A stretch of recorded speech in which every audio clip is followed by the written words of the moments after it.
오늘 우리에게 주신 하나님의 말씀은 마태복음 24장 15절부터 28절의 말씀입니다. 신약성경 41쪽입니다.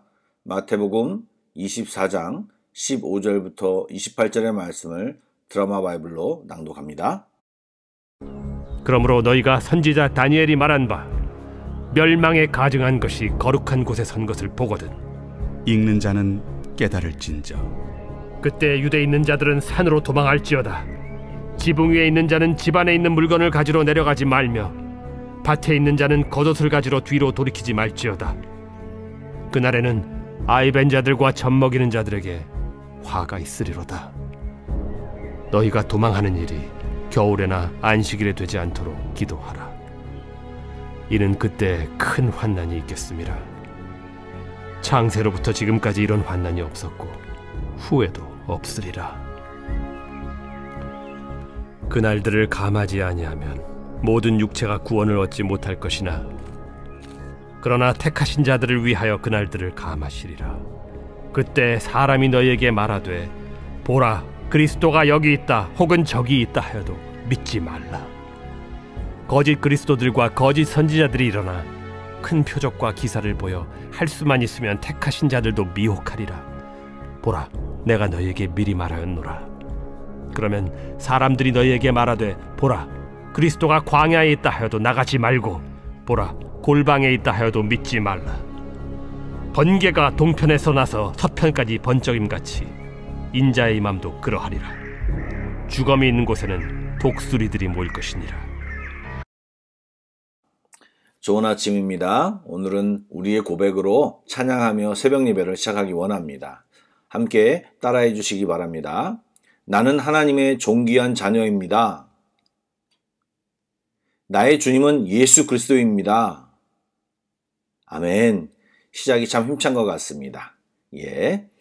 예수님은 오늘 본문을 통해서 장차 성도들이 겪어야 할 큰 환난에 대해서 말씀하십니다. 생각해보면 예수님도 이제 곧 며칠 뒤에 십자가의 고난을 당하실 분이신데 그것보다 곧 이제 환난 가운데 처하게 될 성도들을 걱정하고 계신 것입니다. 이 말씀 속에서 주님의 사랑이 깊게 묻어있고 또 성도들에게 꼭 해줘야 할 말씀이었기에 죽음을 앞두시고도 세심하게 신신당부하고 있는 것입니다. 주님이 말씀을 통하여 경고하신 환난의 양상과 성도들이 취할 행동을 살펴보기 원합니다. 먼저 멸망에 가증한 것이 거룩한 곳에 서는 사건을 시작으로 환난이 시작될 것임을 말씀하셨습니다. 실제로 AD 70년에 로마의 티투스가 성전을 장악하고 성전을 모독하는 사건이 일어났습니다. 그때 명절을 맞이하여 수많은 유대인들이 예루살렘에 가득했는데 티투스는 로마 군인들과 함께 엄청난 학살을 자행했습니다. 그런 상황 속에서 말씀은 무조건 속히 도망할 것을 말씀하셨습니다. 이것은 예루살렘 성전이 더 이상 구속사의 핵심 요소가 아니기에 목숨을 걸고 사수하지 않아도 된다라는 뜻입니다. 종교적인 전통과 관습에 얽매이지 말고 무엇이 더 중요한지를 깨닫는 영적 분별력을 가져야 함을 알려주시는 것입니다. 예수님께서 성도들이 환난을 만났을 때 뭐라고 권면하십니까? 성도들에게 도망할 것을 권면합니다. 인간은 사실 근본적으로 고통과 환난 등을 이길 만한 힘이 없습니다. 자신의 판단과 힘을 너무 믿어서 함부로 대처하다가는 더 힘든 상황에 처할 수 있게 되는 것입니다. 그러므로 도망가라고 말하는데 우리는 잘 도망가야 할 것입니다. 이것은 도망가는 곳을 잘 선택해야 한다는 말이기도 합니다. 물론 이것이 실제 장소적인 측면을 말할 수도 있겠지만 우리가 도망할 곳은 주님께 도망가야 합니다. 우리의 영원한 피난처는 주님의 품입니다. 또 신앙의 공동체 안으로 도망가야 합니다. 여러 번 말씀드리지만 어려운 일을 당할 때 함께 기도해 줄 믿음의 친구, 믿음의 공동체가 있는 것은 얼마나 힘과 위로가 되는지 모릅니다. 예수를 믿는 사람은 우리 안에 성령이 있습니다. 기도하며 성령의 인도하심을 받고 믿음의 공동체와 함께 주님 안에 거하는 것이 가장 완전한 피난인 것입니다. 그런데 그런 도망할 때 방해하는 것들이 꼭 있습니다. 그것은 우리의 소유와 처지 또 상황들입니다. 오늘 말씀대로 말한다면 지붕에 있는데 갑자기 뭔가가 생각이 나는 것입니다. 그리고 그것을 가져가고 싶은 것입니다. 그러지 말라고 말씀하십니다. 또 겉옷을 챙겨야겠다는 생각이 듭니다. 임신을 하였거나 젖먹이는 아기가 있다면 그것으로 행동이 느려지고 이동의 제약이 많게 됩니다. 이것은 환난 날 뿐만이 아닙니다. 우리가 죄에서 떠나 구원으로 향하는 모든 여정 속에는 우리가 가진 소유와 여러 가지 상황이 우리를 언제나 망설이게 하고 머뭇거리게 합니다. 그런 것이 전혀 필요 없다라는 얘기가 아닙니다. 소유는 삶을 위해 필요한 것이지 영혼 구원에는 아무 소용이 없습니다. 생명을 요구하는 순간에는 바로 버리고 피해야 하는 것입니다. 소돔과 고모라가 멸망할 때 롯의 아내를 기억해 보시기 바랍니다. 분명히 경고했지만 소돔과 고모라에 두고 가는 모든 것이 아쉬워 뒤돌아보는 순간 그녀는 소금 기둥이 되어버렸습니다. 구원을 맛볼 수 있었는데 구원을 받지 못했습니다. 여러분, 우리는 진짜 지혜로운 자가 되어야 합니다. 몇 년 전 영화 대사에 나온 말로서 잠시 유행하던 말이 있습니다. 무엇이 중요한디? 여러분, 무엇이 진짜 중요한지를 아는 것이 지혜로운 것입니다.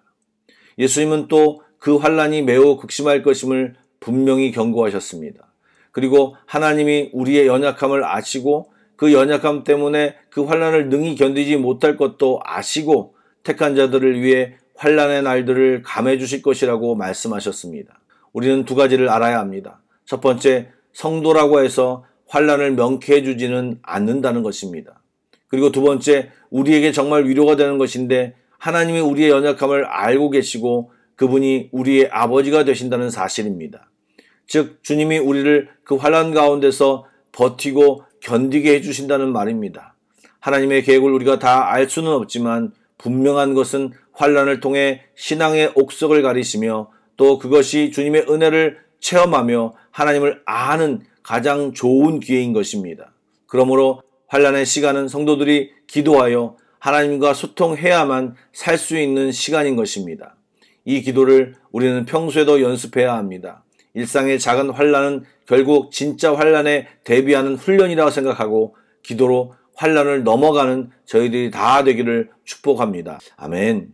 마지막으로 세상이 혼란스러울 때 거짓 선지자들이 일어납니다. 큰 표적도 보이고 기사를 행하며 자신이 그리스도라고 또 선지자라고 주장하며 믿는 사람들을 미혹합니다. 그러므로 우리는 거짓 선지자들을 잘 분별할 수 있도록 말씀을 잘 알아야 합니다. 또한 요한복음 10장의 말씀처럼 그들은 진짜가 아니고 도둑질하려고 온 사람들입니다. 그 안에는 사랑이 없습니다. 몇 번 잘해주는 곳에 넘어갈 것이 아니라 말씀의 잣대로 또 잘 관찰하여 분별해내는 우리 모두가 되어야 할 것입니다. 그들에게는 절대로 죽음도 감내하는 예수님의 사랑, 희생하는 사랑이 없습니다. 고난에 함께하지도 않습니다. 말씀을 잘 알고 공부하고 깨어 잘 분별하는 우리 모두가 되기를 축복합니다. 마지막 두 절은 예수님의 재림에 대한 이야기입니다. 예수님의 재림은 특정 공간에서 소수의 사람들에게 보여지며 이루어지지 않는다라고 밝히시고 모든 사람이 볼 수 있도록 재림하심을 말씀하십니다. 그것은 죽음이 있는 곳에 독수리가 늘 있는 것처럼 확실하게 누구도 놓칠 수 없이 모두 다 확연히 보고 알 수 있도록 오심을 말하는 것입니다. 이것은 우리 모두가 꼭 기억해야 할 사실입니다.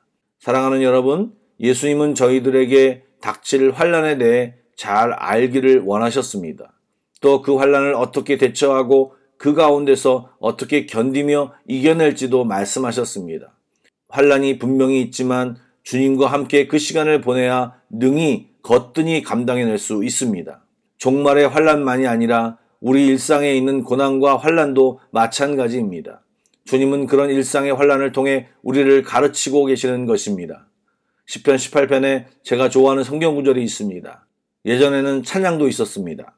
34절 말씀인데요. 내 손을 가르쳐 싸우게 하시니 내 팔이 놋화를 당기도다. 예, 여러분, 그분께서 우리에게 싸우는 방법을 가르쳐 능히 이기게 하심을 믿습니다. 우리 하나님만이 참 하나님이십니다. 우리 예수님만이 참 구주이십니다. 이 아침에도 주님의 놀라운 은혜가 우리에게 충만히 부어지는 놀라운 시간이 되기를 소망합니다. 아멘. 기도하겠습니다. 사랑의 주님, 하나님보다 더 소중하게 생각하는 것이 없어야겠습니다. 주님께 나아가는데 걸림돌이 되는 것을 내려놓는 연습을 하기 원합니다. 생명보다 더 소중한 것이 없음을 정확히 알게 하여 주옵소서. 하나님, 오늘 말씀하신 것처럼 우리를 너무나도 잘 알고 계심을 잘 압니다. 저희 수준에 맞게 인도하여 주시고 기도하며 말씀 보겠사오니 우리에게 영안을 열어주시고 주의 놀라운 능력으로 함께하여 주옵소서. 이 세상의 모든 환난을 이기신 주님께서 우리로 이기며 살아가는 법을 정확히 알게 하여 주옵소서. 우리 주님밖에 참 하나님이 없음을 다시 한번 고백하오며 살아계신 예수님의 이름으로 기도드립니다. 아멘.